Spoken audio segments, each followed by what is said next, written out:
பொண்ணு பாருங்கன்னு பேச்சு வாக்குல சொல்லிட்டு இருந்தேன். இல்ல நீங்க சீரியஸாவே சொல்லுங்களேன், எனக்கு என்ன பிரச்சனை? நான் சீரியஸா சொல்லுமா? சொல்றேன். எனக்கு எப்பவுமே காவேரி தான்.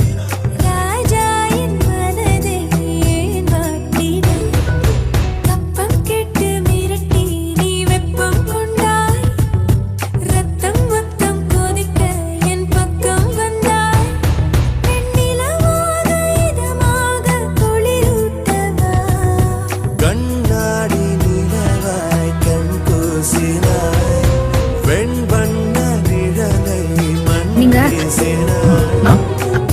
அப்பா அங்க போறீங்க.